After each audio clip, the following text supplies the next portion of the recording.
аутизмын талаар бол ерөнхийдөө сайн ойлголт байсан. Тэгээд саяхнаас энэ тухай нэлээд ойлголттой болж ирж байгаа л да.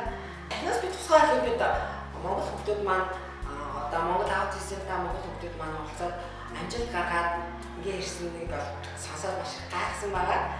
Тэгээд аутизмтай хүмүүс маань спортоор хичээлээд өндөр амжилт гаргаж болдог. Цаашлаад зочны зорилготой амьдралдаа бас хүсэл тэмүүлэлтэй болд юм байна гэдгийг бол интернэс бол харж мэдэрсэн байгаа. Тийм болохоор зэгчүүд маань ч гэсэн хүмүүстэй аль болох спортоор хичээлүүлээсэй гэж бас хүсэж байна.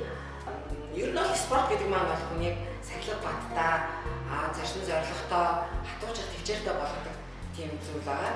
Тэгэхээр мэдээж хэрэг аутизмтай хүмүүс маань нэг спортоор яг тийм спорт гэлээр бүтэрхийн спортоор хичээлэхэд бол илүү их сэтгэл санааны болоод биеийн хөгжлийн тал дээр ч гэсэн илүү хөгжих болов гэж бодож байна. Тэгээ манай бас спортын байгууллагууд маань ч гэсэн аутизмтай болон хөгжлийн бэрхшээлтэй хүүхдүүдэд хүүхд залуучуудыг бас дэмжиж туслаад спортоор хичээллэхэд нь дэмжиж туслаад тэгээд чарт нь хөгжүүлээд хүсэл зорилгод нь дэмж тус болоосоо гэж бас уриалмаар байна.